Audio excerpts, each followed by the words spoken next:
Hello, Finney.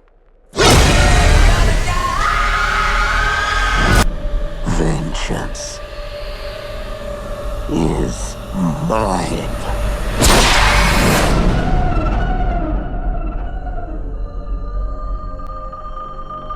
I really love the first Black Phone. It's not my favorite horror movie of all time. I don't think it's one of the best out there, but I think it's a very good movie.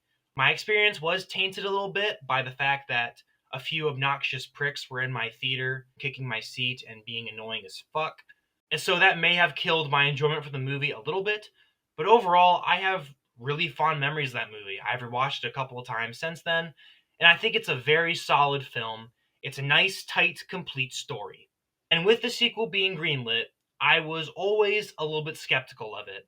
I was worried it would feel unnecessary and take away from what's special about the first movie.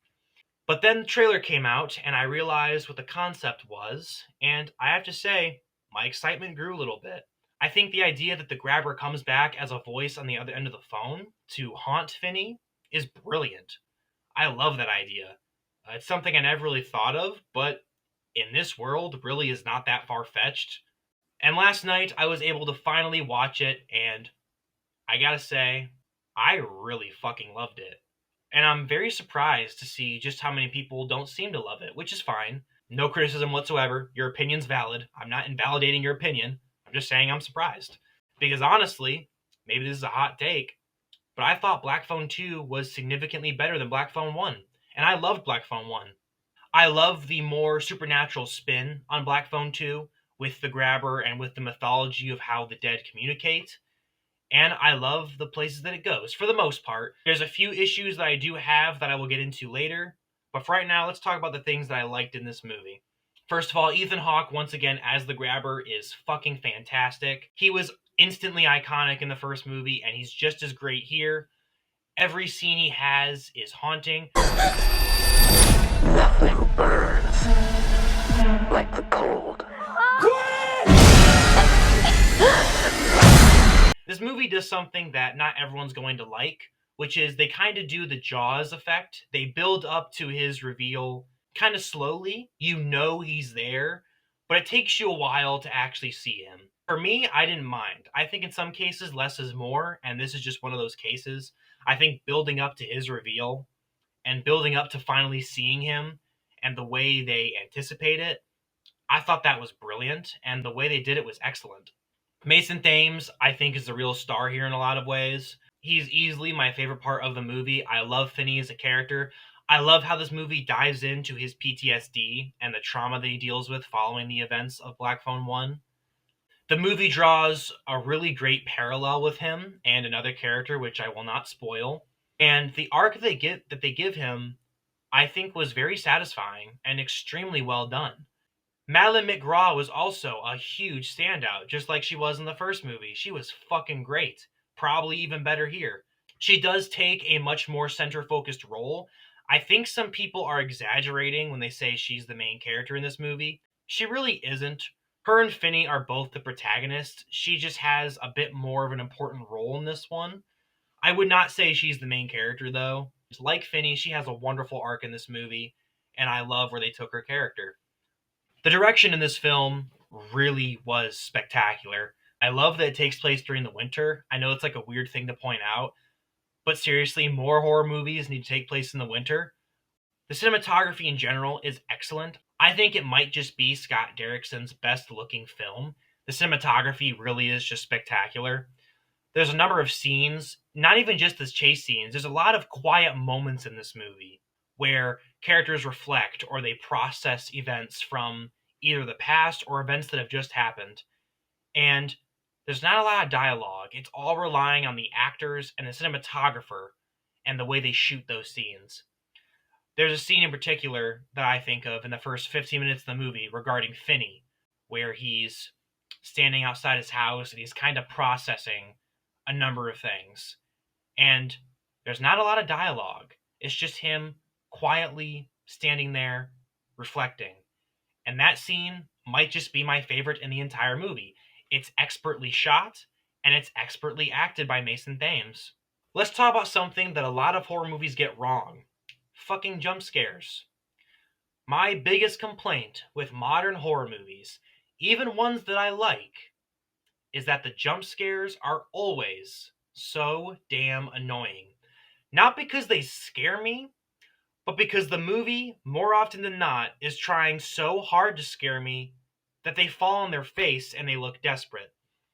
The best example in recent memory I can think of for this is Nosferatu, a movie that, by the way, I really liked. That being said, the jump scares in that movie were embarrassingly bad. There is only one good one, and it's in the opening scene. Because that's the only one that has actual purpose to it. The rest of the movie is just pointless, random, loud noises with flashy imagery, and that's it. These jump scares are never scary, they're never very effective. It just kind of fucks up the editing, and it makes the movie look very desperate. However, when jump scares are done well, they can be very effective, like in pretty much every Scott Derekson movie. He's the only director that I have ever seen to actually consistently, almost always, get me with his jump scares. And not because he's flashing them on the screen every 2 minutes. In fact, whenever you watch a Scott Derekson film, you'll find that there's usually only like 3 or 4 jump scares, and they're spaced out very cleverly throughout the movie.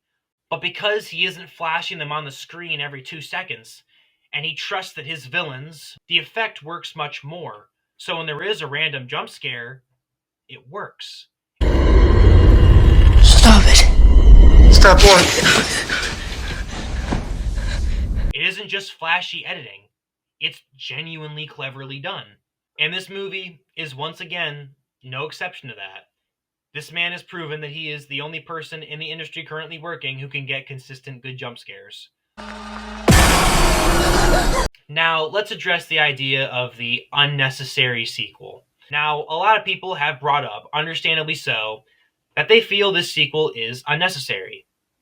And I can understand that to a degree, and I want to make it clear what I'm about to say is not meant to offend you. This is just my personal perspective, and I understand some people will take it the wrong way. But in my honest opinion, you can say this about almost any sequel. Very few sequels are actually necessary, not even just in horror movies. Did Sam Raimi's Spider-Man need a sequel? No. I'm glad it got one, but it didn't need one. Did any of the slasher franchises we have need sequels? I would argue no. In my opinion, the necessity of a sequel is not what matters. What matters is, does the sequel hurt the first film? For example, the Joker movies. Joker 2 actively undoes all of Joker 1. There is no Joker. Oh! It's just me. I don't really care because I don't like Joker 1 or Joker 2, but for people who are fans of Joker 1, they are understandably upset because Joker 2 ends with Arthur Fleck fucking dying, and with the biggest troll I've ever seen in a movie, which is Todd Phillips saying, haha, this guy's the real Joker, fuck you for liking the first movie. It's one of the funniest experiences I've ever had watching a movie. The Joker 2 is honestly a very fascinating movie. But that's an example of a movie that is a bad sequel. And I can understand the unnecessary sequel argument there, because that's a movie that was clearly made to say, fuck you. And it was made as a troll. I don't know why. I think it's funny. But for people who are fans of Joker 1, I can understand being upset. The goal of the movie is to undo everything about Joker 1. It undoes Arthur's character arc. It undoes the idea of the Joker, and it ends with him dying. So everything the first movie is based on is ruined. So the second movie being there does actively hurt the first film. Like I said, I'm not trying to invalidate anyone's opinion. I'm just giving my own perspective, which is that every sequel is unnecessary. You really don't ever need to make a sequel. I think the question really is, does it hurt the first movie? For some people, the answer is yes. For me, the answer is no. It doesn't do anything to undo the first movie. Black Phone 1 and 2 works as a nice overarching story. It kind of reminds me of Halloween and Halloween 2. It feels like you can watch both movies in a row and you get a complete story. Or you could even compare it to It chapters 1 and 2. You know, you have the first part with the kids and you have the second part with the adults. For me, this is kind of similar. You know, it feels like one overarching story about the grabber. With that being said, let's get into some of my negatives though. My biggest problem with this movie is actually the body count.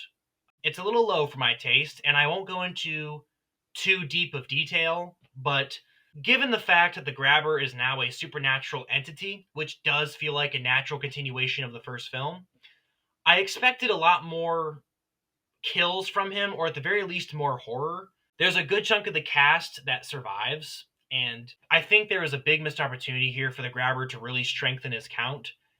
And for a villain like him, I think it's out of character for him not to, because he has two chances to kill two characters, and during these scenes, he doesn't take it for some reason. And I found it to be a little out of character for him. At the beginning of the third act, there's a reveal regarding the grabber, and it's one that pretty deeply impacts our characters, especially Finney. However, even though Finney and the grabber do have a confrontation after this reveal, during that confrontation, Finney doesn't really say anything about it, even though he found out something pretty fucking significant. It's a minor critique that I have, but I would have added a couple lines of dialogue there.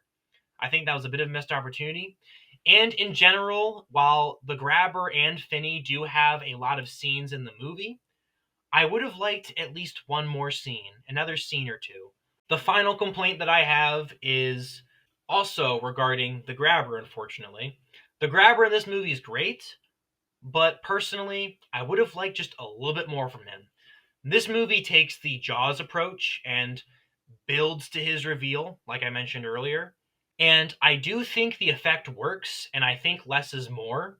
However, in this case, I would have liked just a teensy bit more. Those are really my only major gripes.